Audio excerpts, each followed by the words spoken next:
You're listening to international investment advisor Doug Goldstein on the Goldstein on Gelt show, the financial show where we'll talk about how you can make the most of your money. With all the confusing financial chatter bombarding you each and every day, Goldstein on Gelt will give you the practical information you want and need about living a financially stable life. Here's your host, money maven Doug Goldstein. Hey, we are back, and we are talking to Scott Milligan of the Disney Institute. Scott joined Walt Disney World in 1998 with the opening of Disney's Animal Kingdom theme park, which I have to say is just a great place, having been there myself. After 2 years in attractions as a Disney trainer, he took on his current assignment as a leader with Disney Institute Professional Development Programs. Scott's career has included experiences in operations, distribution, budgeting, human resources, training, and development. He has extensive background in the service industry, including retail, food service, and hospitality.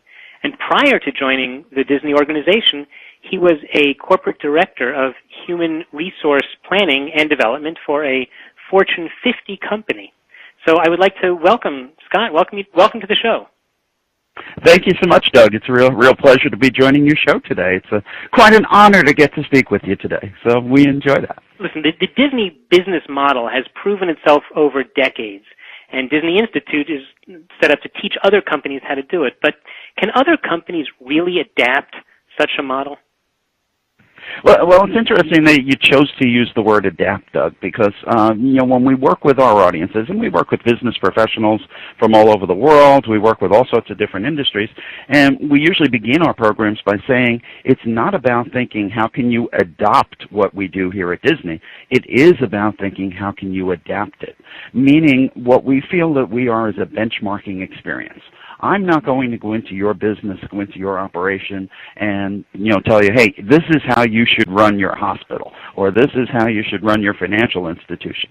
Instead, by people coming and chatting with us with Disney Institute programs, we say these are some things that we've learned. We've been in business since the 1920s, since Walt Disney and his brother Roy established the Disney Brothers Studios, and we've made some mistakes along the way, and we've learned some very solid things along the way. So we use the Disney storytelling model to be able to tell you some stories about how have we developed our leadership, how have we developed our people management, our customer service, our brand loyalty, our inspiring creativity, how have we done these things, and then hopefully by sharing these stories with our audiences, that gives them an opportunity to say, I see what Disney did here, and I obviously don't work in the exact same environment they do, but you know what? That gives me ideas. So I really see us being about idea generation. How can we stimulate ideas and let people step out of their traditional comfort zone, their traditional box, and kind of have a new way of looking at their business? I got you. Okay. When I think about Disney, I remember my experiences of visiting there and kind of thinking everything was perfect, right? Especially the characters. Well, thank you for saying that. We know everything's not, but thank you. In fact, I remember when I went there with my family a few years ago. We're from Israel, and we keep kosher. So we were walking down one of the paths, and there was an ice cream selling guy, and he had chocolate-covered frozen bananas, and I wanted to know if they were kosher. Good. Yeah, so. Yes. I figured, I asked him if I could look at the packaging, because if the packaging has a certain emblem on it, it means that it's kosher. Of course, yeah, then you would know. Mm-hmm. So I walked up, I said, listen, could I look at the package? And then, he was so in tune with what we needed, he said, oh, you want to know if it's kosher? I said, well, yeah, actually, I would like to know. So he kind of, by your request, he anticipated your needs? Yeah, so then he said, hold on, let me check. So he pulls out his walkie-talkie, and he calls, I don't know, Mickey Mouse, and he says, hi, this is so-and-so. I want to check on the kosher of the chocolate-covered bananas. And then I remember they called back and they said, that's a negative. So that's okay, but I just appreciated so much how he took the time and cared and understood right away. And so my question is, in Israel, where people are from a very different culture, is it possible to teach people from such a different culture the paradigm, the Disney paradigm? Yeah, that's certainly a good question, Doug, because the reality is, yeah, we're from different cultures. We're from, but of course Israel is a lot like America in the sense that there are folks who are indigenous here, but there's also folks who come from a variety of other cultures as well and assimilated into this culture. And what we know and understand about people, whether they're people that are working with us or people who are doing business with us, as we call the guests, is that even though their cultures may be different, their hearts are basically the same. What people are looking for is they're looking for respect. They're looking to be treated in a way that they would like to be treated. They're looking for people, in that great story that you gave, to have somebody not just answer a quick question for me, but try to go a little bit above and beyond and try to anticipate what my needs are. As Disney Institute, yeah, we have some locations that are based around the world, certainly. We do programs in Anaheim, California, and Walt Disney World, where I'm based right now, here in Central Florida, as well as in Paris and in Hong Kong and in Tokyo at our Disney sites. But we've also, in the last couple of years, we've kind of expanded our business model that we go to our clients' locations to be able to do programs, because it helps us to kind of take the messages we have and adapt them a little closer to that location. We just finished, if you've been watching the World Cup that's being hosted down in South Africa this year, we finished 6 weeks on the road having a team of facilitators traveling around the country in South Africa to the 11 different venue locations and trying to kind of give everybody a refresher, just sort of a last minute before the World Cup started, because South Africa realized they're on the world stage and they want to make it, certainly a great impression for everybody else.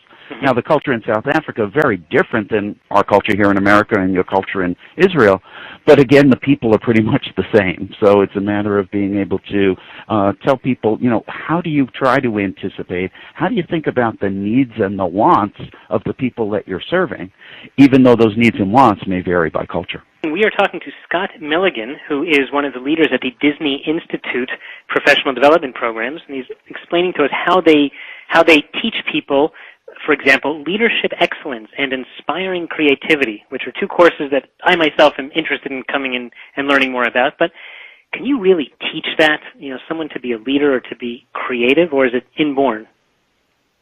Yeah, a certain amount of it certainly is inborn, but a tenet of what we teach with inspiring creativity is that the reality is that everyone is creative.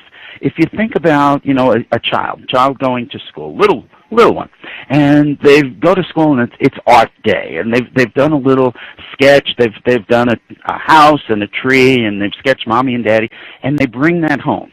And what's the reaction of mom and dad when they see that? Now, first of all, mom and dad may not even recognize what it's a picture of. But, when mom and dad look at it, what do? They encourage them. Oh, this was so beautiful. This was so nice. And they pin it up on the wall. They pin it up on the refrigerator and say, isn't this grand? Now think when we're adults.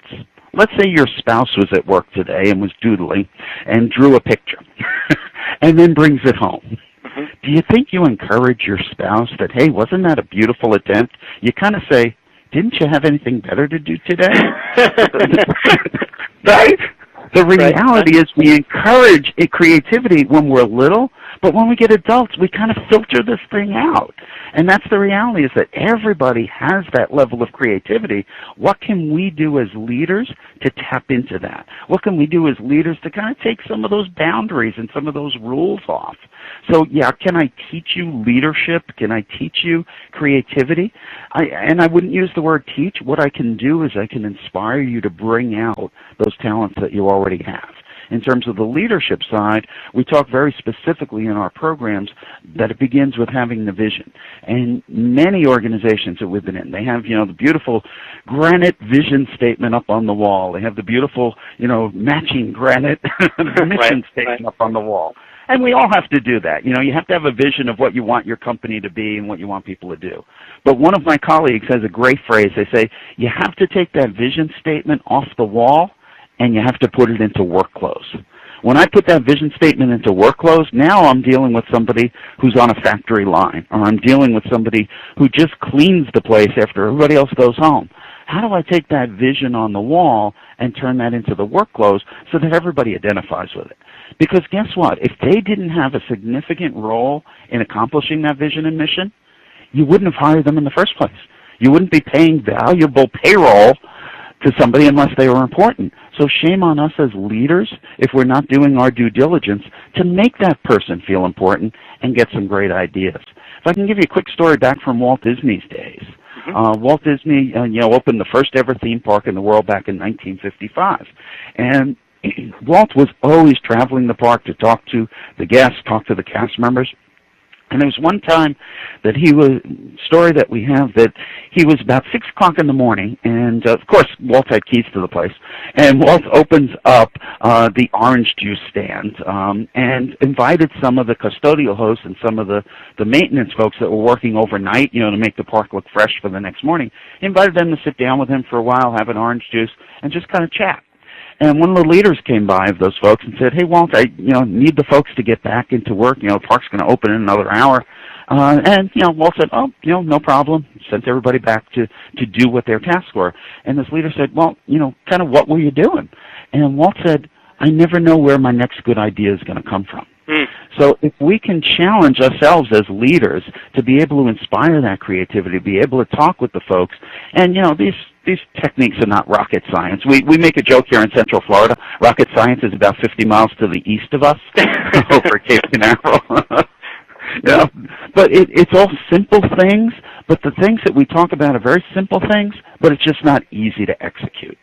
Right, especially on a big scale. I'll try to match your story. Another Disney story that I have was that when my family was in Disney World and we stayed there over Shabbat, over the Sabbath, and as Orthodox Jews, so we don't use electricity. And of course, in the hotel, you've got those super cool doors, with a card, and it turns on a light, and then magically the door opens, right? But it's an electric event. So Friday afternoon, soon before sunset, when we were getting ready for the Sabbath, all of a sudden we realized, wait a second, we're not going to be able to go in and out of our door. I'm sorry, this was Thursday night. I apologize. Thursday night, we realized the next night we'd have a problem, about 9 at night. So my wife sent me down to the front desk. I walked downstairs, and I tried to explain this, because it sounded a little bit crazy, as to someone who's not familiar with the problem, right? And the woman behind the desk was absolutely with me. She goes, "No problem. I'll have someone take care of that." So I said, "Great." I'm trying to figure out what they're going to do. Go back up to my room. As I'm telling my wife that someone is going to take care of it, there's a knock on the door, and a fellow comes in overalls. He says, "Okay, I'm the locksmith. I'm going to replace the lock on your door with a key lock, so you don't have to use any electricity." I was so impressed with how they took, and as you said, it wasn't complicated, but someone had to decide to make that decision. And very often people are thinking about it's the big thing.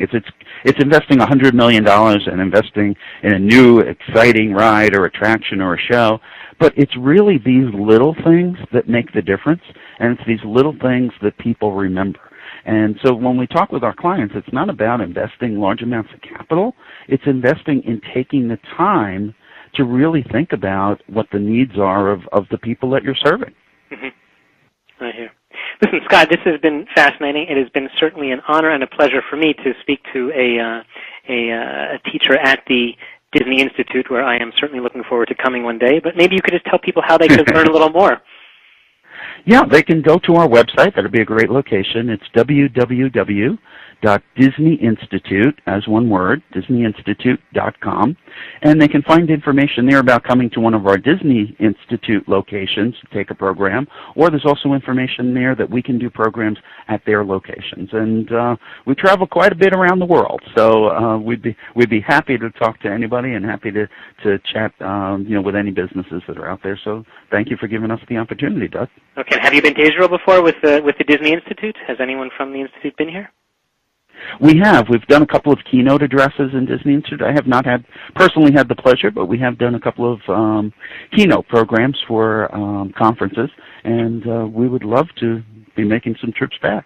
Okay, Scott Milligan from the Disney Institute, thank you very much for joining us today. You've been listening to the Goldstein on Gelt Show with money maven Doug Goldstein. Doug's weekly radio show is heard around the world, but if you miss it, you can download the podcast at www.goldsteinongelt.com. The Goldstein on Gelt Show gives you up-to-date financial ideas so you can get on the path to financial freedom. If you'd like your questions answered on the air or off, send Doug an email to doug@profile-financial.com. It's your money for your future, so join Doug every week to build your wealth on the Goldstein on Gelt Show.